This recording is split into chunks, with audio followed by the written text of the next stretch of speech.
Welcome to the latest episode of the Imagination Podcast, starring Jared Garrett as your mod.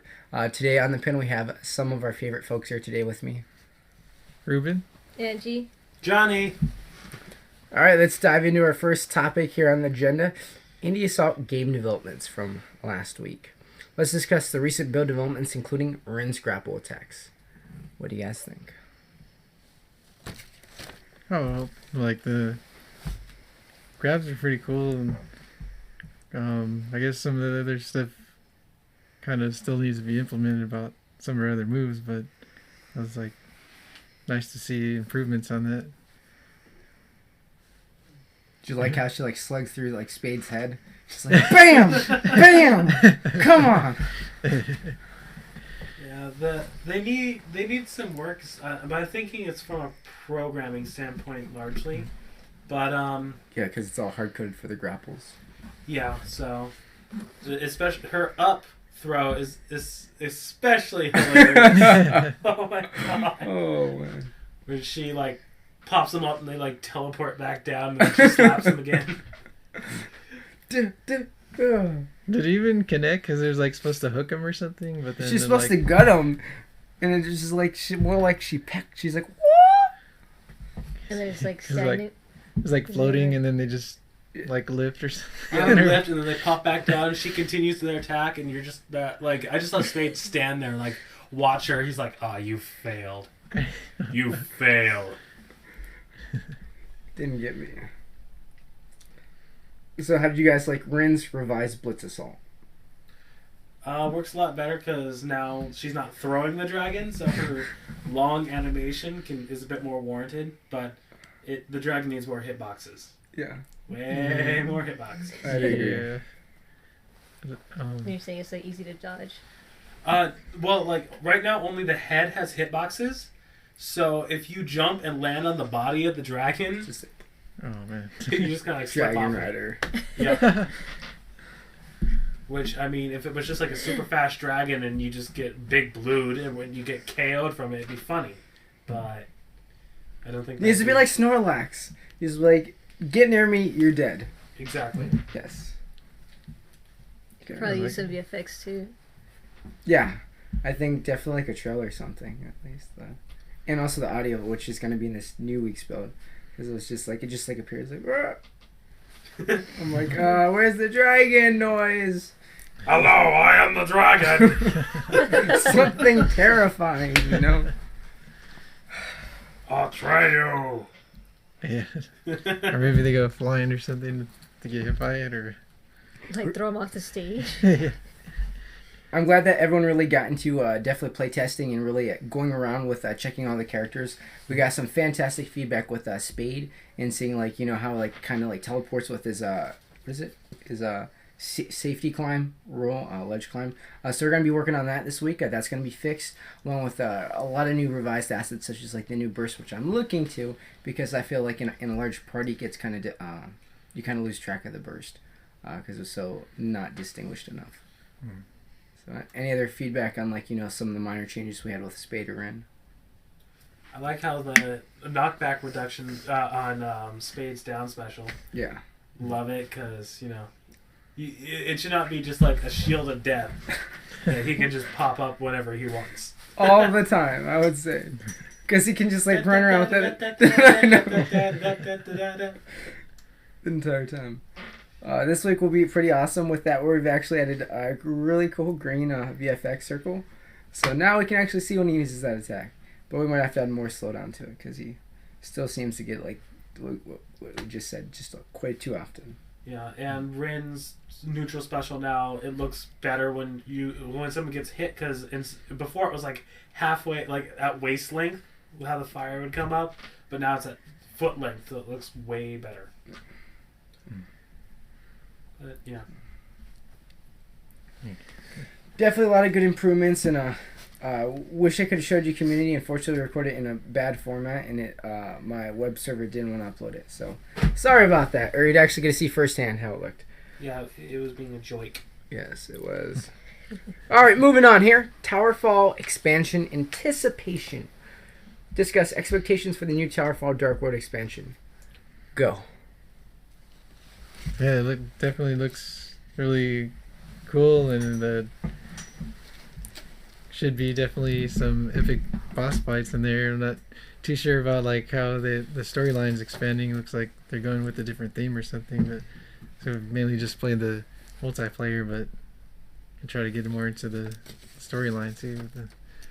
With the co-op. And the campaign mode. And even though it has a wafer thin story, I have to agree. I'm pretty excited about a Pirate Skull Kid. I'm pretty stoked to see how it plays and handles. It looks so hectic too. It does, and just I have the original game, but without the expansion, and it had a ton of options for what was it? Just like really great variants that I'm really looking forward to. So I think that's going to be a really exciting thing. And the file just finished installing, so that'll be fun after we sign off. Great. But I think it's really going to extend replay by a lot. How do you think, guys, by having, in that, it has, like, for variants for team mode, you can, like, heal characters. Double jump they've added. Some really cool things that I think it can really extend the playability of the game. And a big thing is the 4-player co-op story mode. Because that's something that a lot of games don't have as much anymore, at least not without online. Good. Like Borderlands is the only game I can think of where you have 4-player through the whole game. And you can do it on just one console. Not everyone has to have, $400 console and a $60 game. What kind of healing system do you think is going to have, like, spells or pick up potions or... Well, that's more for that one, but like I'm pretty sure that they probably implement some of that to a degree in the campaign mode, to like get the user acquainted with it. But like I'm from a game designer standpoint, I'm really looking forward to it. I know you guys here are an artist, so I'm pretty sure you'll be pretty acquitted with seeing the new style. I've always loved. I don't really like 2D games, but I do have to say that it's very striking what mini bosses done with the art style. Yeah, I like to see how they do the transfer like the concept art into like the sprite version of the character. Looks like there's a lot of new characters in them. Yeah. Oh god, yeah, it's just getting me major anticipation of our character crossing over into a pixelated game. Oh my god, and Johnny finishes the lines for that and cannot wait for the unveil here in like a couple weeks. Oh my god, he's like, yep, I'm really this time I'm starting on the game. Don't worry, guys. I got you covered. It's going to be coming soon. Look forward. I'm like, awesome. God, yes, perfect. Can't wait to see him in there. But, Mini Boss, maybe we work out a deal. Teed us in your game. We get a rogue in ours. Yeah. Well, I'll close it out. 4-player campaign mode. Boom. Right there. Right there. Indie game. Great. I'm not very fond of the price tag for it, but I'm definitely very impressed, to see it. How do you guys feel about with the price? I think the price was fine since it is a large expansion, adding new characters, more gameplay modes, including a 4-player co-op, and a whole new story. Well, new campaign. That's fine. I mean, if it were like $10 and you got new characters when the characters don't play differently, then I'd be like, oh, screw this. Okay. I wouldn't have bought it. But it has enough. It's a bundle. Good. That's good because I'm pretty sure the community's looking forward to us unveiling probably as early as next week the release date for early access and the price, which is going to be pretty exciting. It's going to be a very attractive price. Oh my god. Yes. And of course, we have stuff in mind for the trailer. We do. Moving right along here. Next topic, GOAT from the GOAT Simulator. We'll discuss if the GOAT from the GOAT Simulator should be or could be in Indie Assault.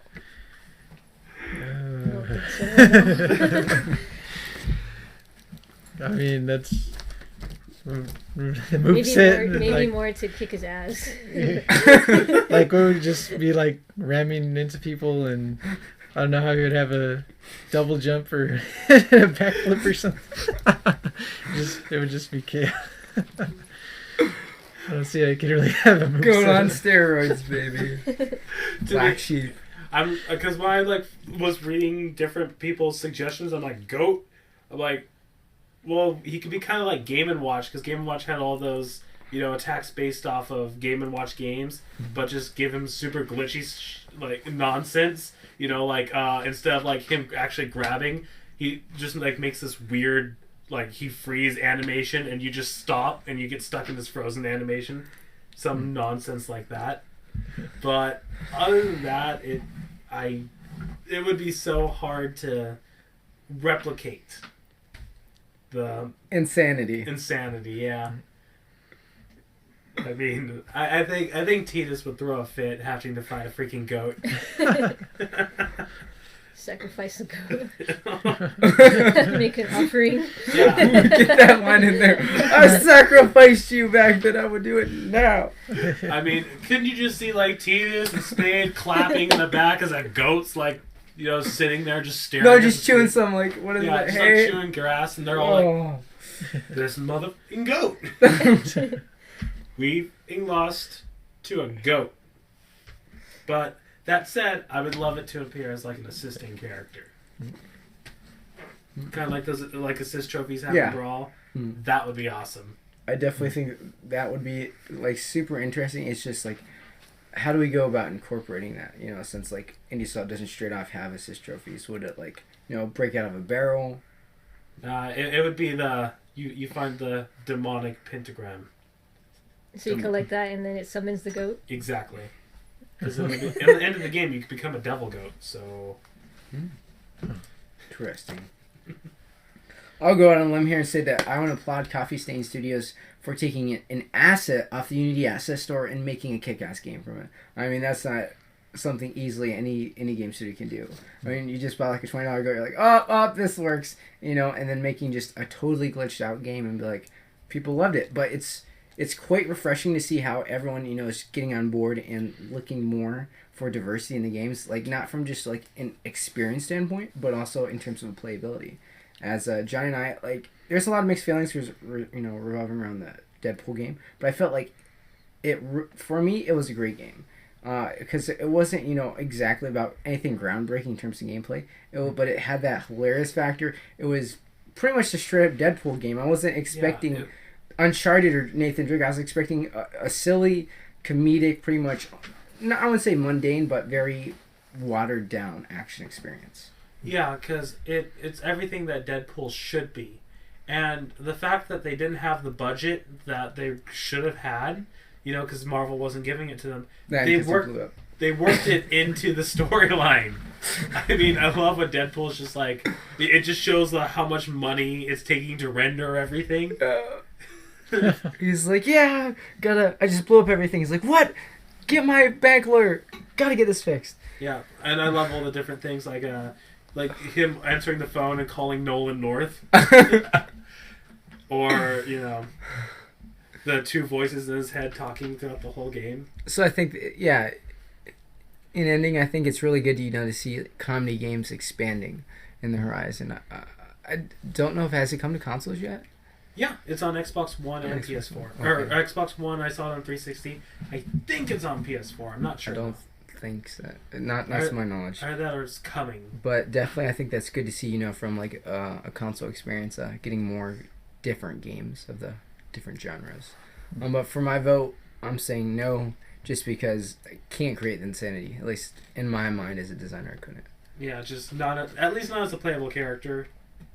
But down the road, who knows? But for me, saying he's a playable character, no, at least at this time. No. Angie? I agree.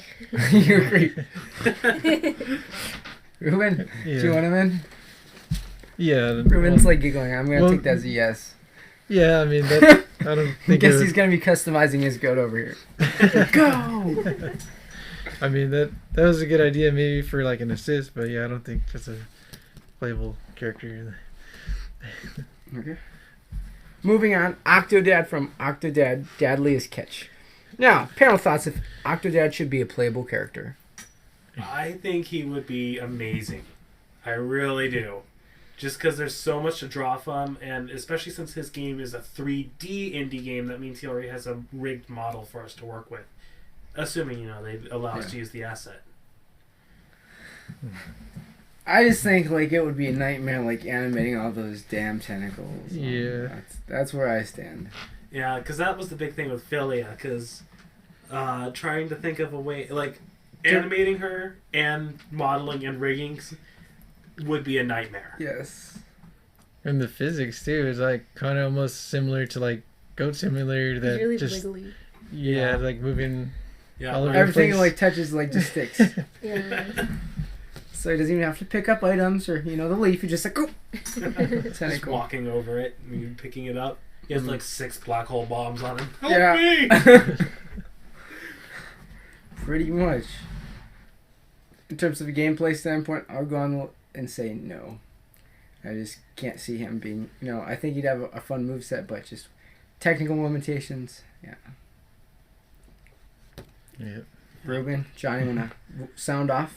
Yeah, because it's with him having a rigged model, it's a bit different than Philia, but still, that would be a lot of work on an animator. And I would think it would be another one of those no, but not a definite no. It's a not at this time. Like if later on sales are like massive, then I would think we would go back and try to get Octodad. But right now it's a no. Just too much work for not as much payoff. Yeah. You're a really entertaining character, though. Yeah. Or have more time spent or budget for animators, and that would probably be pretty intensive. Yeah. Very, very intensive. Although he's had a really good run on the PlayStation. I mean, Octodad, we love you, but just like so difficult. Coming to Wii U too. But definitely, I think it's almost PS4 or Yeah. PlayStation. So. And I think Vita too. Probably every indie game's on the Vita, man. It's just Yeah, if it's the Vita's just for save. Japanese and indie games. Yes, that's it. Don't ask Sony to make a damn thing for it. No, a AAA experience, but in terms of, there's a lot of good games on there. Don't get us wrong.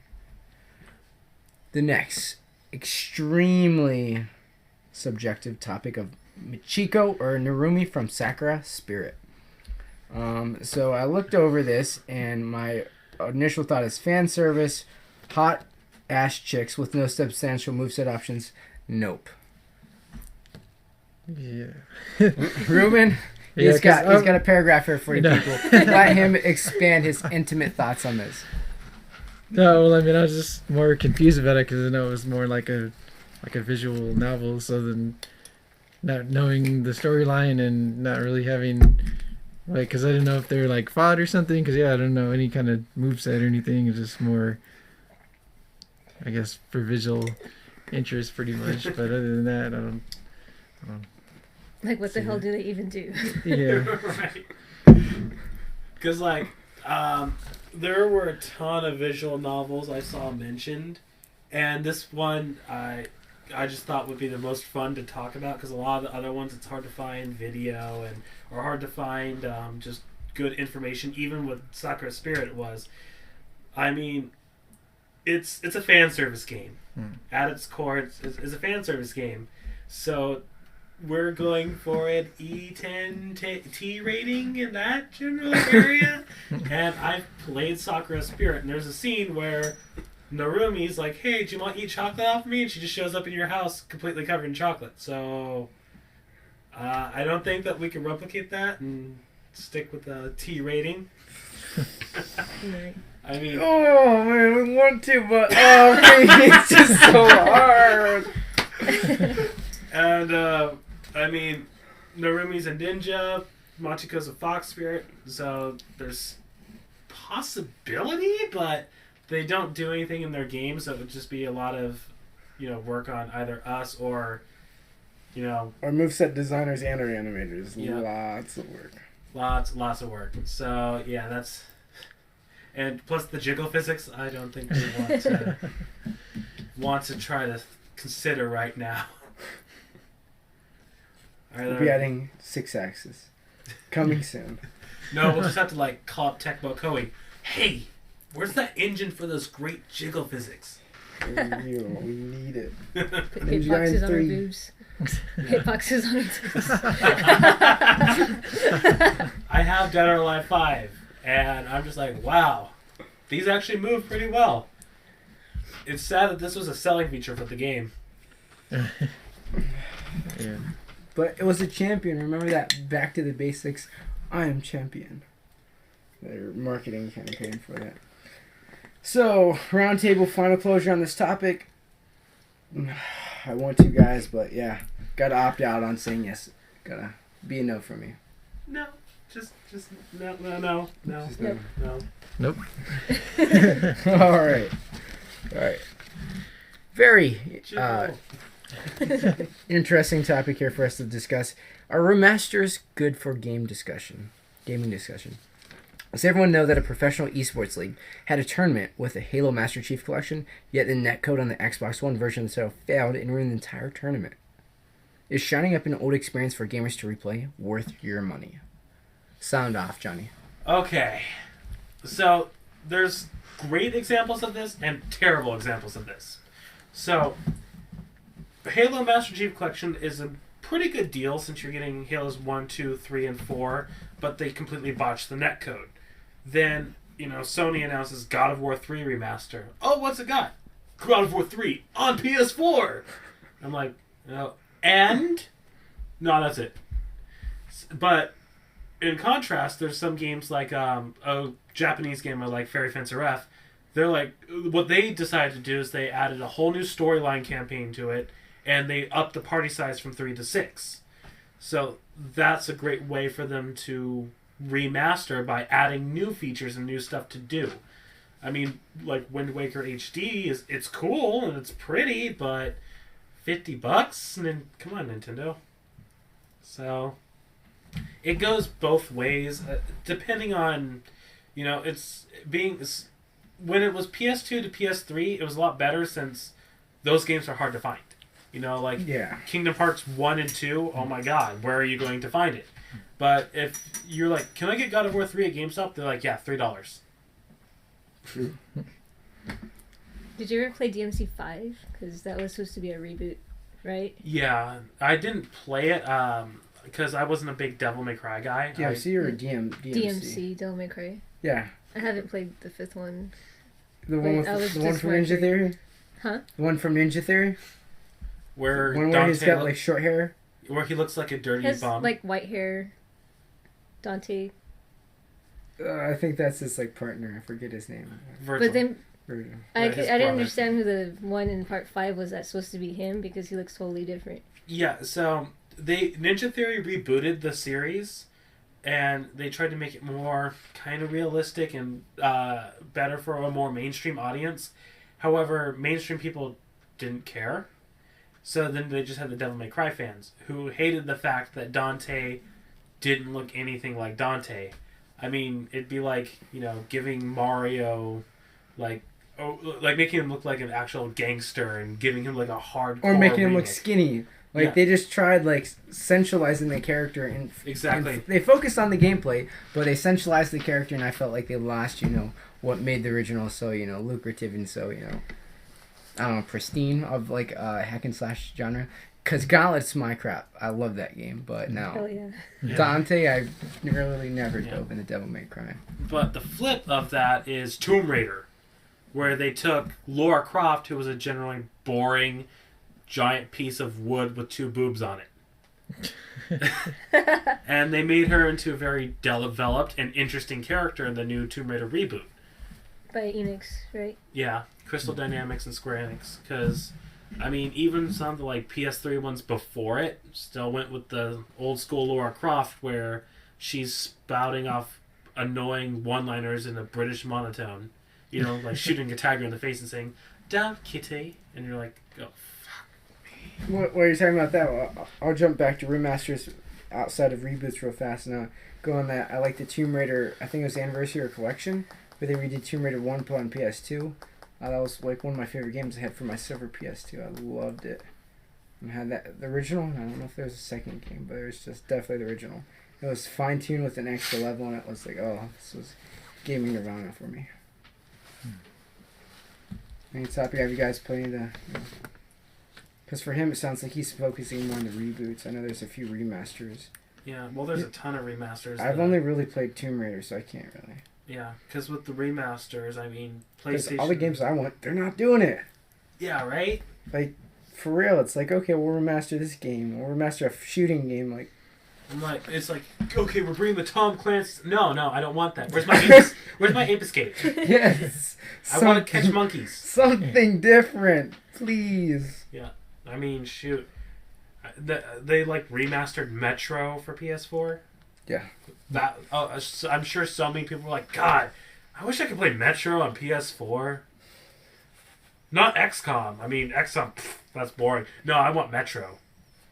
You know? Well, like, well, yeah, I guess kind of depends, or just different like series that either more classic games or haven't been played in a while, or remastered, or like harder to find and stuff like.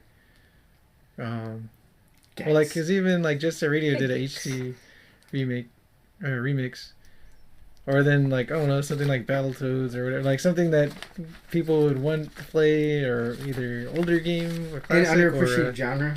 Yeah. You know, beat 'em ups. Basically, there's a lot of old genres we used to play on back when we were kids, and you know they've just expanded upon them. You know, Borderlands is Wasteland in a way. You know, it's just a new revitalized version. So I mean, some of our old games we love playing. Yeah, I'm like, Microsoft keeps slapping us in the face with Battletoads, like really bad. Oh, look, you pre-order Kinect Sports, we'll give you Battletoad costumes. I would say more for Conquer. Project Spark, like, oh, not a real game, but he's in. Yeah, or Battletoads showing up as a boss in Shovel Knight. It's pretty cool though. It's cool. It's cool, but it's like, okay, so can you re-release this game? No. Can I get Conquer re-released? No. Banjo on Xbox One? No. Who'd want that? Ukulele. Ukulele. Imagine a new banjo. Like a good new banjo. Oh wait, that's ukulele. Darn. Yeah. Don't worry. I'm sure Rare will make us a new Kinect Sports. Oh yeah. I'm sure they will. Any last thoughts on that panel? No. Make remasters cheaper. True that. Oh yeah, They should be DLGs and not full retail releases. Unless it's like multiple games. Like God of War's 1, 2, 3, Origins, Ascension. There's gotta be something really in there for me to want to put down $40 to $60 because that's what retail games used to release for. Yeah, but that's why they did the PS3. It's like 3 games, like Ratchet and Clank's 1, 2, and 3 on a disc for $30. That's a deal. Yeah. God of War 3 on a PS4 disc is for $40. Random question: do we have greatest hits yet for the new consoles? We don't do it. Not really, but I mean, they just slapped that remastered thing on everything, so that's kind of replacing the greatest hits. Greatest hits, okay. I mean, because you go into like your Walmart or your Target, you're like, oh, what's the greatest hit now? It's sold over 1 million copies. It must be good. Ni no Kuni, Mortal Kombat. Now we just get, that game released 6 months ago on the last gen console? Want to buy it again for $50 with some new polygons? Yeah, you do. Give me the $50. Yeah. Or having like PlayStation Network, because that's like with the Just a Radio HD remix, that was like $10, so that was a good deal. Like, so I mean, it just depends. Like if they're doing a bundle, but if it's not, it shouldn't be like full price free. I don't know. It's kind of. I mean, Nintendo's just been they skipped the remastering thing altogether and just like, do you want to buy Final Fantasy? $5. Okay, there you go. Yeah, we're just gonna keep letting you download our old stuff. GameCube? No. No, GameCube. So I'd be picking up Marvel Nemesis rather than Perfects. All right, thank you guys so much. It's been a pleasure chatting with you guys. Getting knock out a few more indie characters as with Johnny and I here. We'll be bringing you the latest and greatest characters to discuss over. I know that probably get a lot more characters, but try to do it in a timely manner while covering as many characters as we can. So we're signing off here, guys. Thank you for joining us. Be sure to share and let us know if you have any thoughts for future podcasts you'd like to hear. Be sure to drop us a line and then like us on Facebook at Imagination Event INC.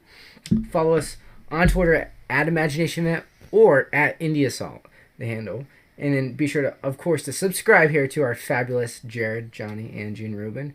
And stay tuned for our next episode of the Imagination Podcast.